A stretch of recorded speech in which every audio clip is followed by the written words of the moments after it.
A profitable company working as hard as they can, doing 100,000 things right every year, makes no progress. When the inflation rate doubles to 30% or 25%, you're actually getting poorer working as hard as you can. Crypto diehards suffered a brutal month, and there are few bigger backers than the Bitcoin whale himself, Michael Saylor. Saylor has made it crystal clear his company is not the equivalent of a crypto prop desk earning trading income from short-term fluctuations in Bitcoin's price that could prove to be a systemic risk for the crypto community. Hello and welcome to Wealthy Value.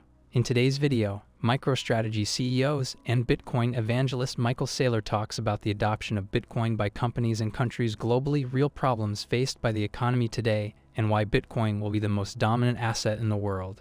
Make sure to stick around till the end of this video, where Michael Saylor shares his thoughts about what will happen if Satoshi coins start moving in the Bitcoin ecosystem.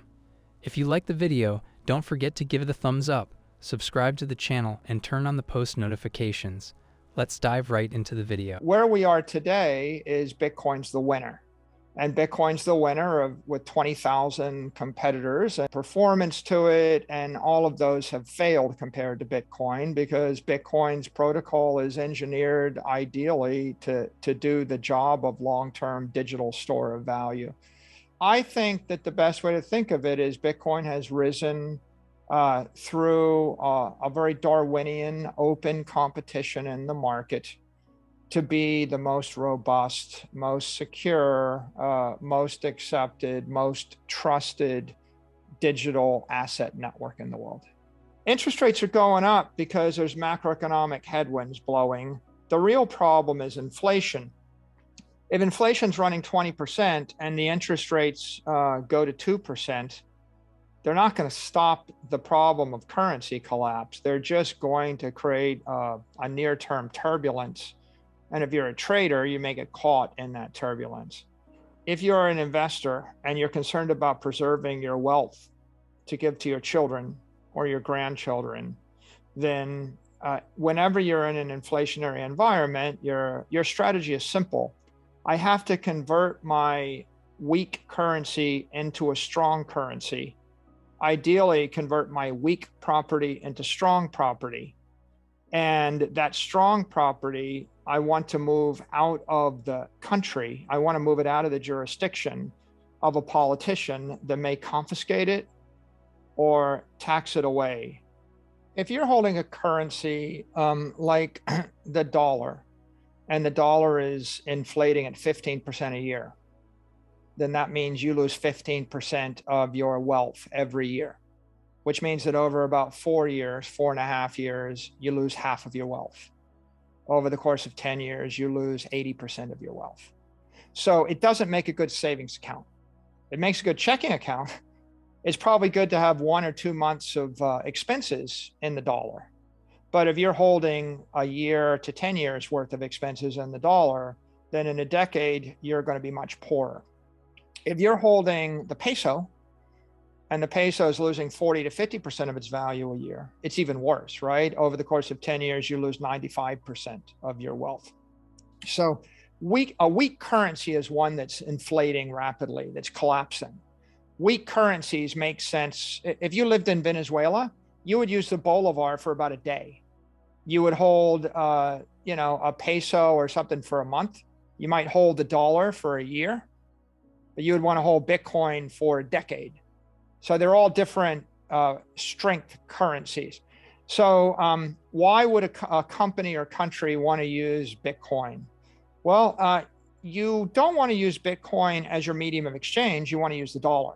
The dollar is really probably the best medium of exchange in the world. All 8 billion people on the planet would probably use the dollar if they were given a choice. Let's say you have $1 billion on your treasury as a company or a country. If you store that money in US sovereign debt and you're holding $1 billion of T-bills, and if the US currency is inflating at 18% a year, that means every 4 years you lose half your money. I mean, the idea is always, how do I take a block of money, like $1 million, and move it from one part of the earth to the other part of the earth instantly? Bitcoin wasn't the first. It was just the first one to work. And then subsequent to that, people copied it 20,000 times.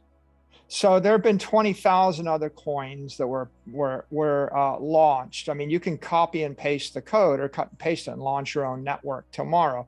So thousands and thousands of times people created other versions. And the question is, which network is going to be dominant? And figuring out which network is going to be the dominant one is kind of like asking the question, which species of small mammal will dominate in North America?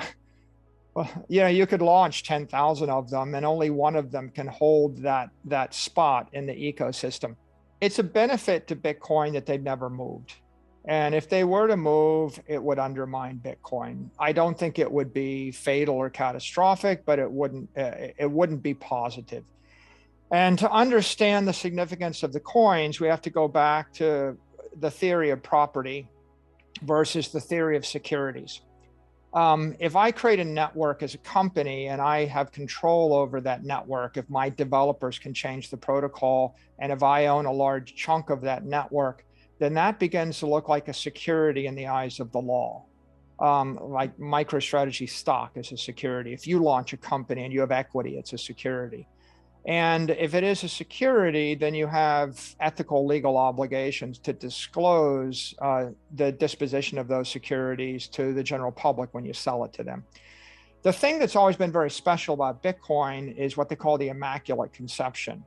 The idea that the network was launched without any intent to make money. There was not an ICO. There was never an IPO or an ICO. There was not a venture capitalist involved. There's no group of developers that own 20% of the Bitcoin network. There's no foundation that controlled a treasury. Satoshi is the founder, but a pseudonymous founder that disappeared within a few years after launching the network. And the coins that were mined by Satoshi or allegedly mined by Satoshi never moved. Bitcoin doesn't need to be faster. It doesn't need to be more functional. Bitcoin is, in essence, the foundation of the cyber economy. What you need to do is know that you have a block of energy, say $1 billion worth of energy, 1/21 millionth of all the energy in cyberspace. You're building on that block of energy. Once you've built that block of energy, you can build any number of companies and applications and products. By the way, would you like to pay zero taxes on your crypto gains? You can do this by investing in crypto with your IRA. Here's how to do it in 3 simple steps. Step 1. Open a crypto IRA account with our friends at iTrustCapital, the world's largest crypto IRA platform with over $5 billion in transactions, over 2,000 5-star reviews on Trustpilot, and no monthly fees. Step 2.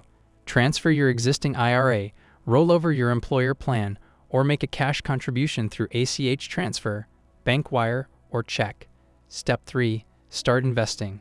Available assets include not just Bitcoin and Ethereum, but also Cardano, Chainlink, Polkadot, and all major cryptocurrencies, as well as physical gold and silver. No taxable events mean no complex tracking needed, and security is the best in the industry.